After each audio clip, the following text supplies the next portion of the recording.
Alors, salam alaikum. Bonjour.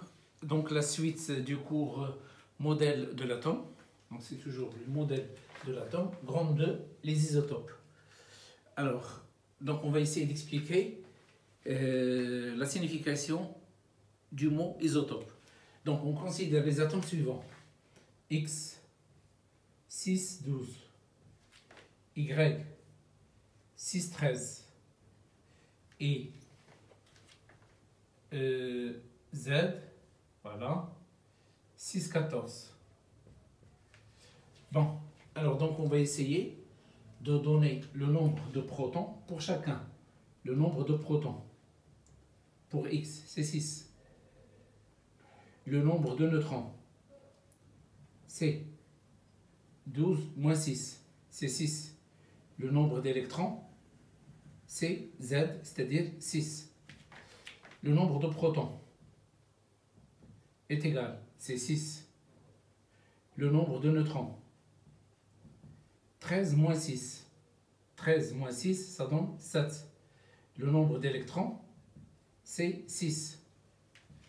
Alors ici, le nombre de protons, c'est 6. Le nombre de neutrons, c'est 14 moins 6, c'est 8. Et le nombre d'électrons, c'est 6. Alors, qu'est-ce que je constate?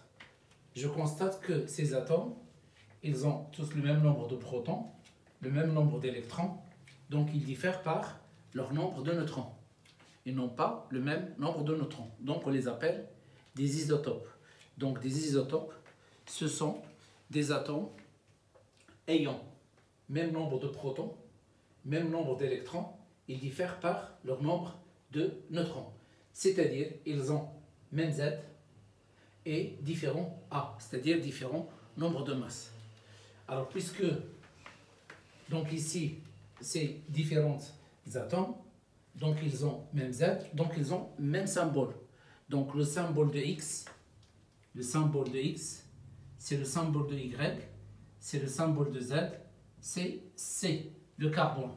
Donc, nous avons ici les isotopes C6, 12, C6, 13 et C6, 14. Donc, ici, l'atome de carbone, il a 3 isotopes. Bien sûr, les isotopes qui se trouvent en grande quantité dans la nature, c'est le C612. Donc, C612, c'est à peu près 98%. C'est à peu près 1,2%, quelques traces. Donc, ce sont les isotopes. Ils sont appelés les isotopes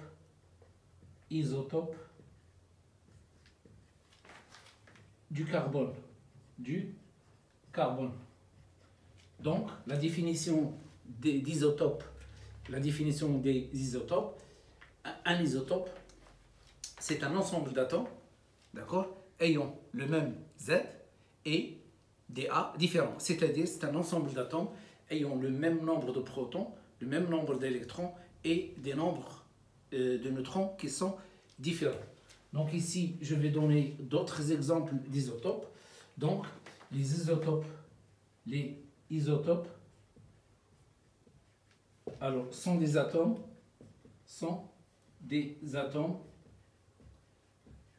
ayant même Z et différents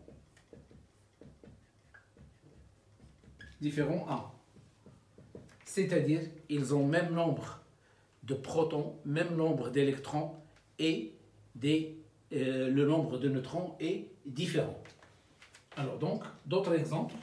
Alors, exemple, les isotopes du chlore. Les isotopes du chlore. Alors, les isotopes du chlore, Cl 1735 et Cl 1737. Donc, le chlore, il a 17 électrons, 17 protons. Le nombre de neutrons, 35 moins 17, c'est... Alors, 35 moins 17, c'est 18. Et ici, c'est 37 moins 17, ça donne 20. Donc, ils n'ont pas le même nombre de neutrons.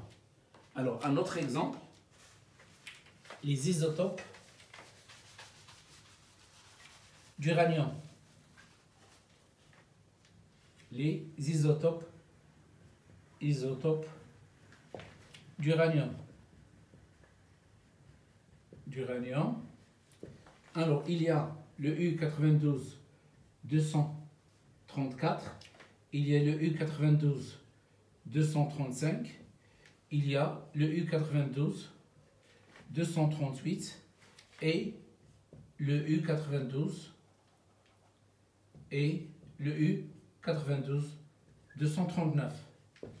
Bon, alors, c'est 4 isotopes. Donc, il y en a d'autres isotopes pour l'uranium. Il n'y a pas seulement de 4. Celui qui se trouve en grande quantité dans la nature, c'est le 92-238. Ça, c'est un isotope artificiel. Il a été préparé au laboratoire.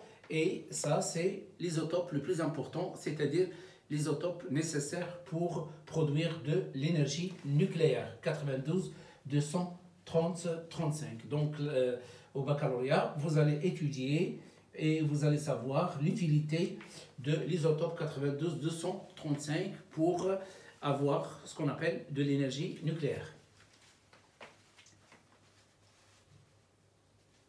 Alors, grand 3, la structure électronique. Grand 3, structure électronique d'un atome.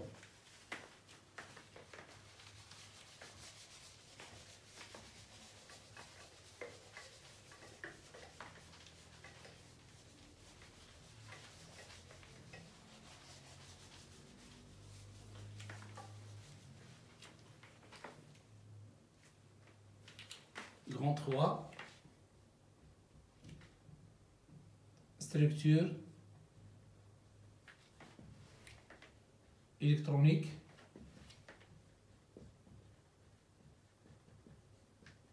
d'un atome.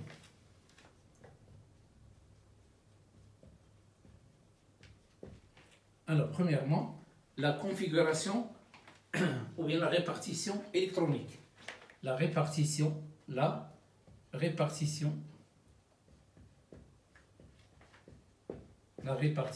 électronique.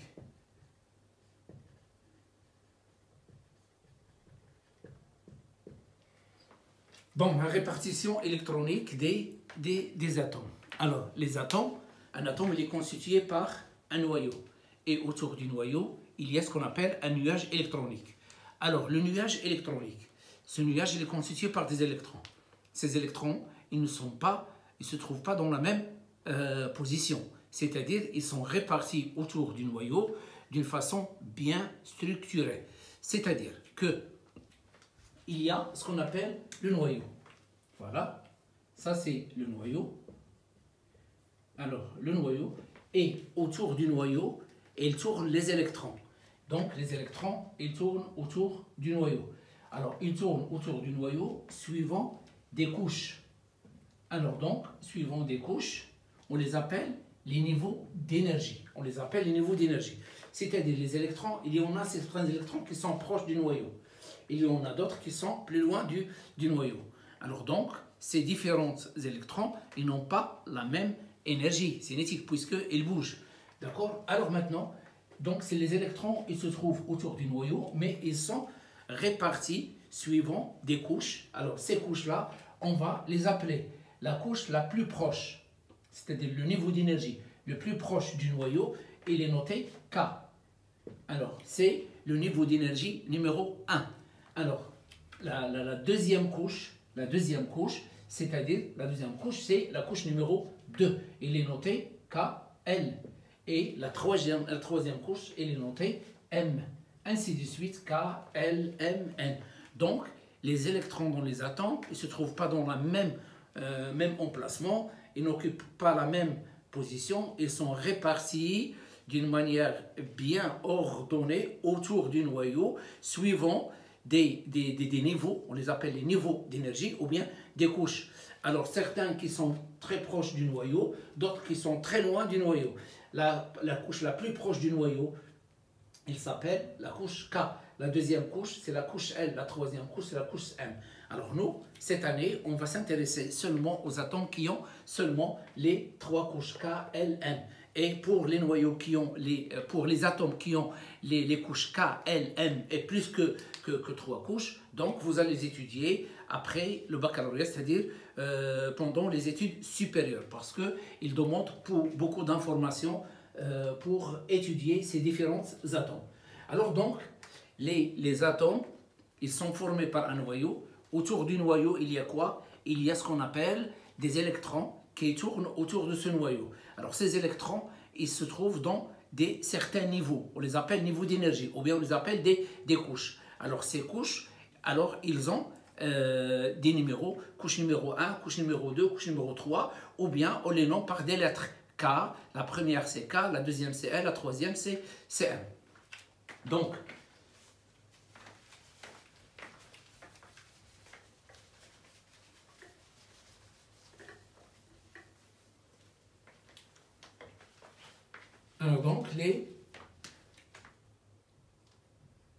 les électrons dans un atome, alors sont répartis alors suivant des couches. Alors ces couches, ou bien on les appelle niveaux d'énergie. Niveau d'énergie. Bon, alors la première couche, ou bien la couche numéro 1. La couche numéro 1 est notée K. La couche numéro 2 est notée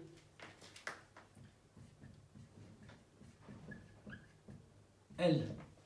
La couche numéro 3 est notée grand M. Bon, donc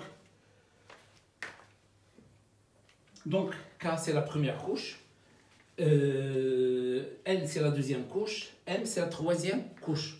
Donc chaque couche a un numéro, donc chaque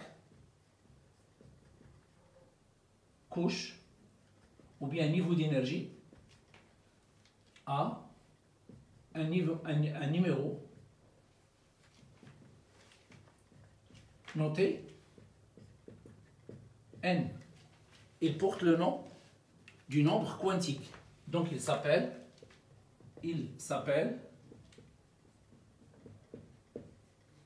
le nombre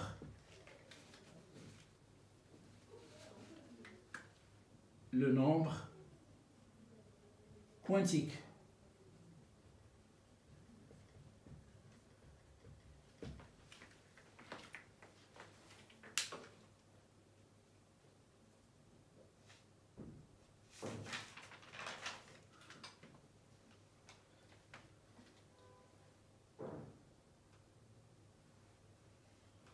Alors maintenant, on a parlé de la répartition électronique.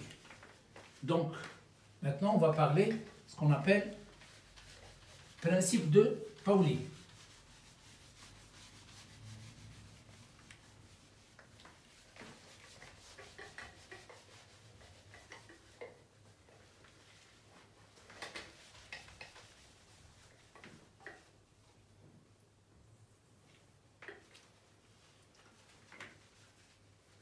Alors, principe de Pauli.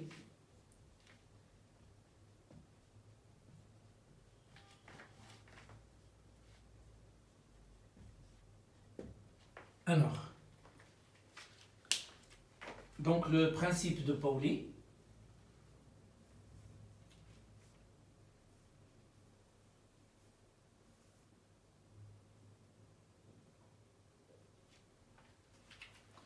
donc les couches K, L, M. Nous avons les différentes couches K, L, M. Alors, le nombre d'électrons qu'occupe chaque couche, il est bien déterminé. C'est-à-dire que chaque couche ne peut pas contenir n'importe quel nombre d'électrons. Chaque couche possède un certain nombre d'électrons. Donc, une couche ne peut pas contenir n'importe quel nombre d'électrons. Premièrement. Alors maintenant, la première couche, il occupe au maximum, donc la première ou bien le premier niveau d'énergie, d'accord? Le premier niveau d'énergie,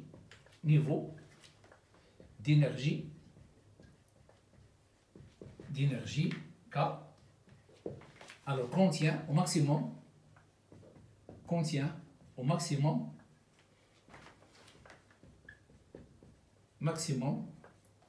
alors 2 électrons. Donc on ne peut pas trouver dans la couche K plus que 2 électrons, soit 1, soit 2. Alors maintenant, la deuxième couche, donc le deuxième niveau d'énergie,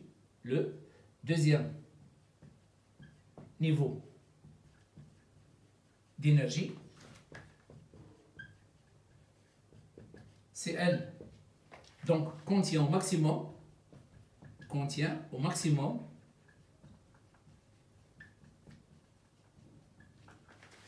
alors 8 électrons.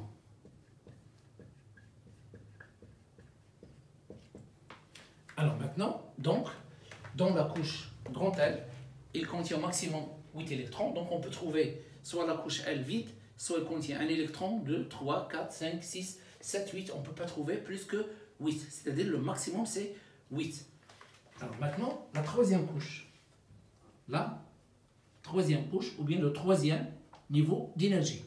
Le troisième niveau d'énergie,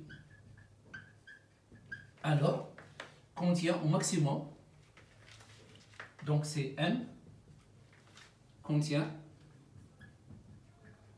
au maximum, alors contient au maximum 18 électrons. Alors donc ici, la couche M, on peut trouver dans la couche M, soit il est vide, soit il contient un électron, 2, 3, 4, jusqu'à 18. On ne peut pas trouver plus que 18. Mais il y a une condition. À condition que M ne soit pas, la couche externe, c'est-à-dire la couche périphérique, la dernière couche. Parce que M, il représente une couche interne, donc on peut trouver jusqu'à 18.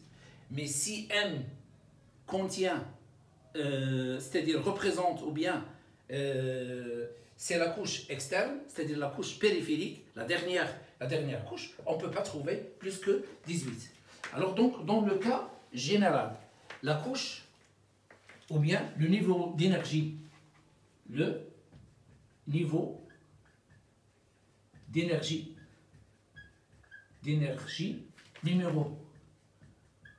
numéro N contient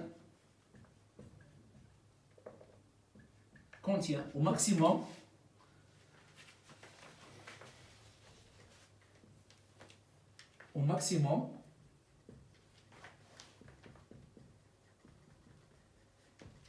alors 2 N carré électrons. 2 N carré électrons.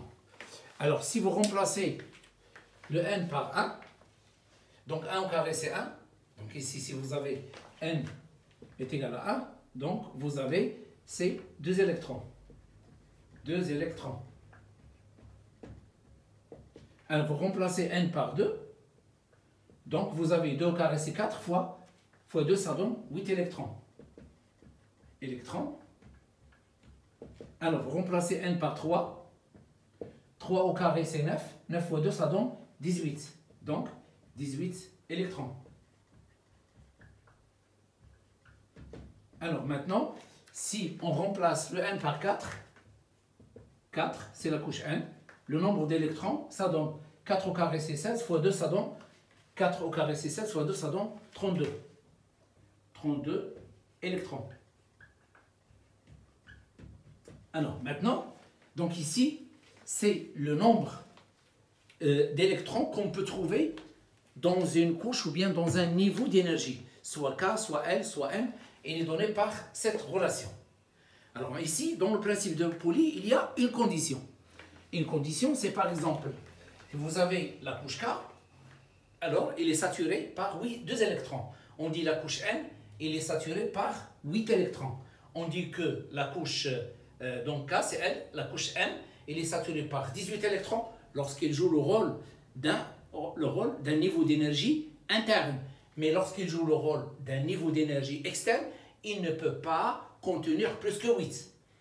Alors, ici, la couche N, c'est-à-dire le niveau d'énergie numéro 4, il est saturé par 32 électrons. On peut trouver 32 électrons, mais c'est-à-dire lorsqu'il se représente la couche externe, c'est-à-dire la couche périphérique, la dernière couche, alors dans ce cas-là, lorsqu'il représente la couche interne, c'est-à-dire la couche interne, donc il est saturé par 32 électrons, mais lorsqu'il représente la couche externe, on ne peut pas trouver dans cette couche-là plus que 8 électrons. Donc qu'est-ce qu'on dit? On dit que toutes les atomes, leurs couches externes sont saturées par 8 électrons, à l'exception de K, qui est saturé par 2 électrons. Toutes les couches externes sont saturées par 8 électrons, c'est-à-dire qu'une couche, même si elle est capable de contenir 32 électrons, alors, mais s'il joue le rôle de la couche externe, on ne peut pas trouver plus que 8 électrons. Donc la première couche, il est saturé par 2. La deuxième couche, il est saturé par 8 lorsqu'il est externe ou bien interne. La couche 3, il est saturé par 18 lorsqu'il est interne et saturé par 8 lorsqu'il joue le rôle de la couche externe. Alors, le niveau d'énergie numéro 4, c'est-à-dire la couche N, il est saturé par 32 lorsqu'il est interne, mais il est saturé par 8 électrons lorsqu'il joue le rôle de la couche externe.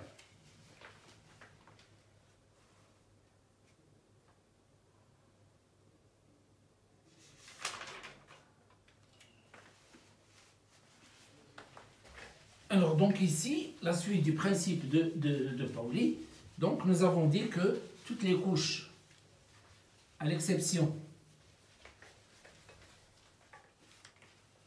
donc les couches, ou bien les niveaux d'énergie,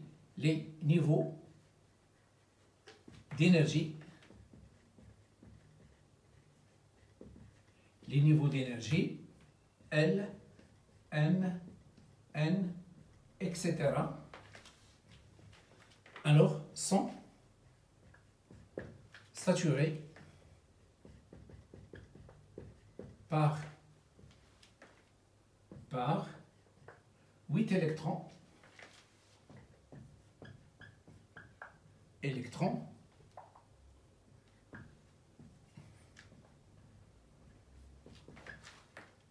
lorsqu'elles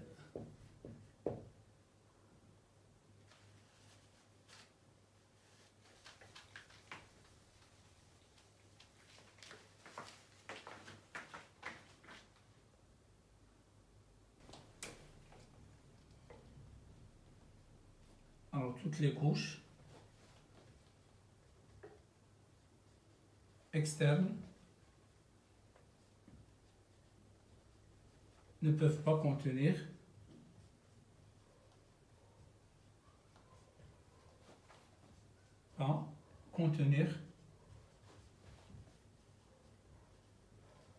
plus de 8 électrons.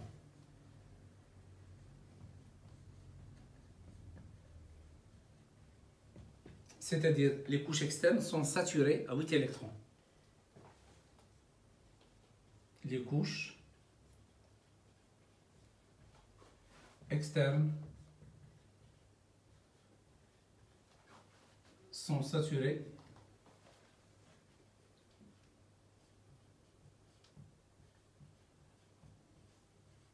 à 8 électrons,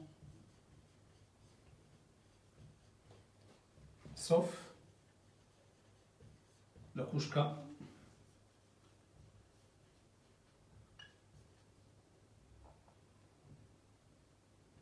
La couche K qui est saturée par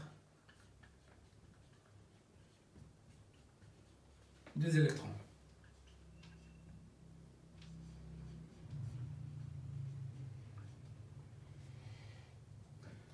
Alors ici, je vais donner quelques exemples de la répartition électronique de certains atomes.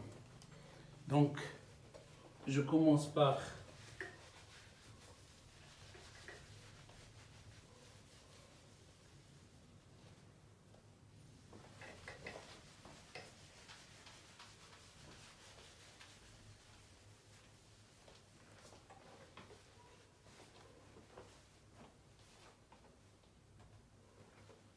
donc exemple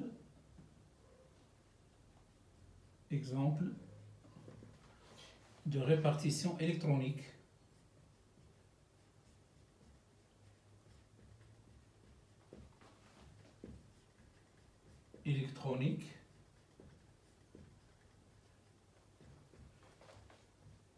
De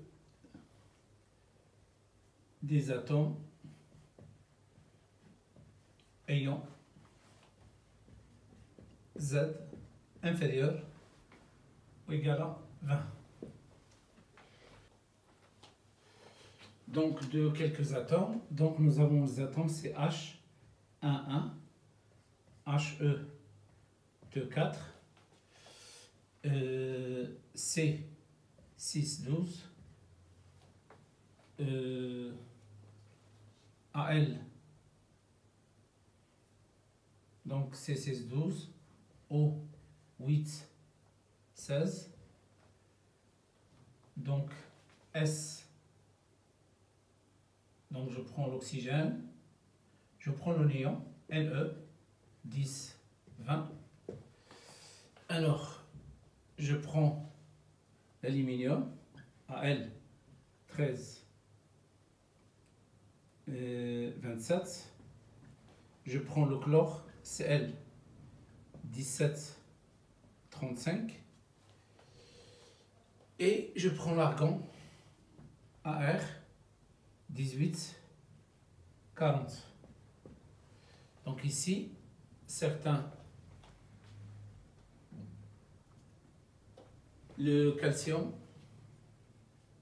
20, 40. Donc voilà quelques exemples. J'ajoute le S 1632, le S 1632.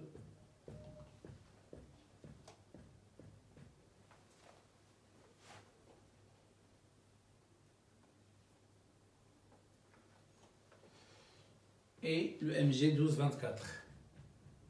Mg 1224.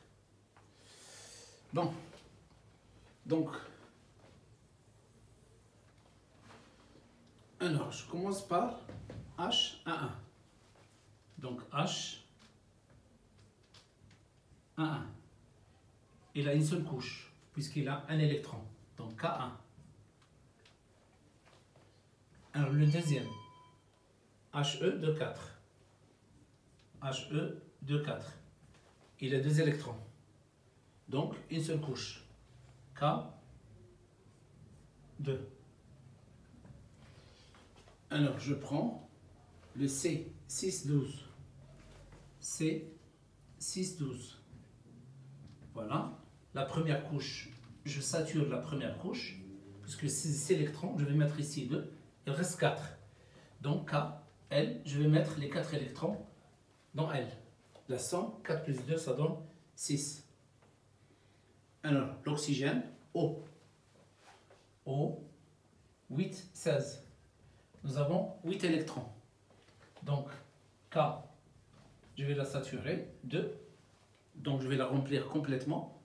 Et il reste combien? 6. Donc, M, je vais mettre ici 6 électrons. 6 plus 2, ça donne 8. Alors maintenant, le néon, Ne, 10, 20. Nous avons 10 électrons. Donc ici, on s'intéresse seulement à Z. On ne s'intéresse pas à A. Donc nous avons besoin seulement de Z. Donc je vais saturer le K. Alors 10 moins 2, ça donne 8. Donc je vais mettre K. Ici c'est L, 8. Ici c'est L. K, L. Alors maintenant, je prends le Mg. Donc le Mg. Alors le Mg c'est 12, 24. 12, 24. Donc je vais mettre ici K, L. Puisque j'ai 12, je vais mettre ici, je vais remplir complètement K. Il reste 10, je vais remplir complètement L. 8, il reste 2, donc M, je vais mettre ici 2. La somme, 8 plus 2, 10 plus 2, ça donne 12. Alors maintenant, le AL, 13, 27.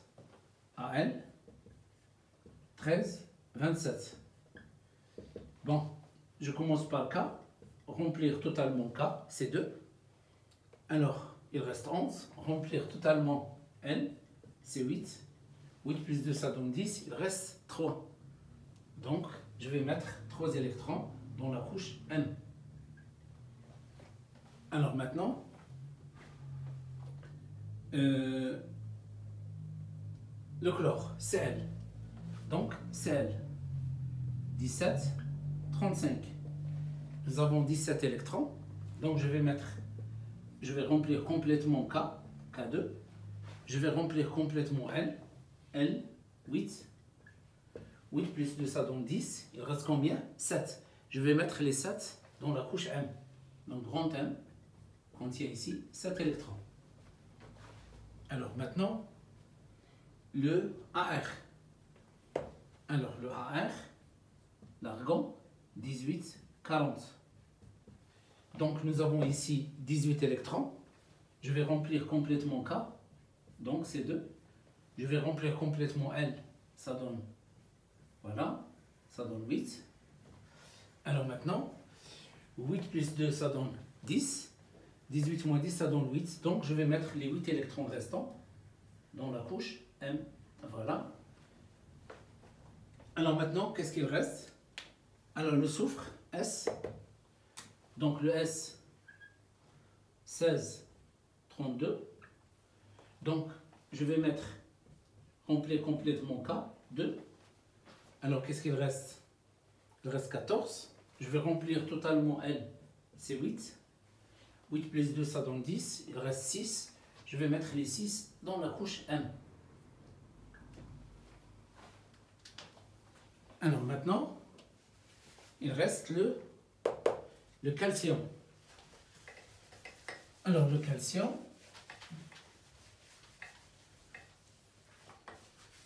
le Ca, 20-40. Donc, il possède Z est égal à 20. Donc, il y a 20 électrons. Donc, la couche K, je vais la remplir avec 2 électrons. Donc, il est saturé par 2. La couche L est saturée par 8. 8, 2, ça donne 10. Alors, 10, 20 moins 10, il reste 10 électrons. Donc, j'ai la couche M. Alors, si je mets 10 électrons ici, la couche M, elle va jouer le rôle de la couche périphérique. Or, on sait que la couche périphérique, c'est-à-dire la couche externe, ne peut pas contenir plus que 8. Donc, je n'ai pas le droit de mettre 10. Donc, automatiquement, je dois ajouter une autre couche, c'est N. Alors, maintenant, ici, j'ai plusieurs possibilités. C'est-à-dire, soit je vais mettre ici 9, et là 1, soit je vais mettre ici seulement 8, et ici 2. Alors, il me faut des informations. Quelle est l'information que j'ai? C'est que le calcium, sachant que le calcium, il possède 2 électrons périphériques. Sachant, donc c'est une information que je dois vous donner, sachant que Ca, alors le calcium, Ca, possède 2 électrons, 2 électrons de valence. Alors, les électrons de valence ce sont les électrons de la couche externe, c'est-à-dire deux électrons dans la couche externe, dans la couche externe. Alors maintenant, je suis obligé de vous donner cette information. Donc, puisqu'il possède deux électrons dans la couche externe, je dois mettre ici 2. Alors combien il reste? 8 plus 2, ça donne 10, 12, 20 moins 10, reste 8, donc je dois mettre ici 2. Donc vous voyez que pour les atomes qui ont Z à partir de 20 et plus, alors la configuration, bien la répartition électronique, il est un petit peu difficile parce qu'il vous manque plusieurs informations, c'est-à-dire il vous manque des lois. Donc on ne peut pas, pour vous, cette année, vous ne pouvez pas donner les configurations électroniques des atomes ayant Z supérieur à 20, sauf si je vous donne une information supplémentaire.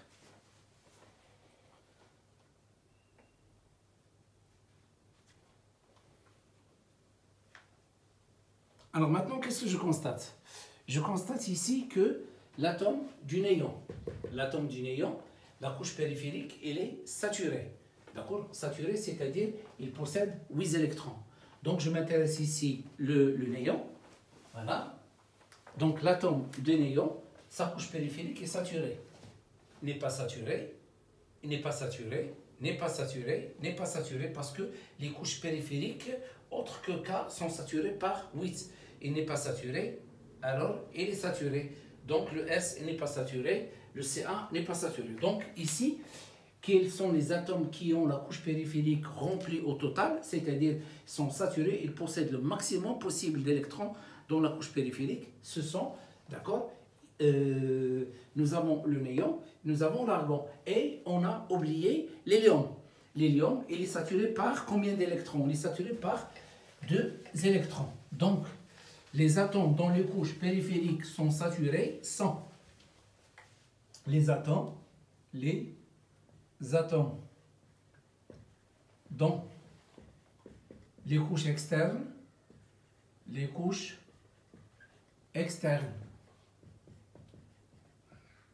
sont saturées,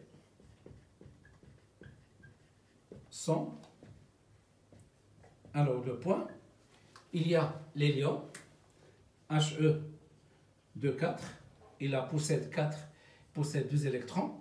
Il y a le néon, Ne, alors Ne c'est 10, 20, donc il a K2, L8. Et il y a l'argon, Ar, 20, 40, donc K2, L8, M.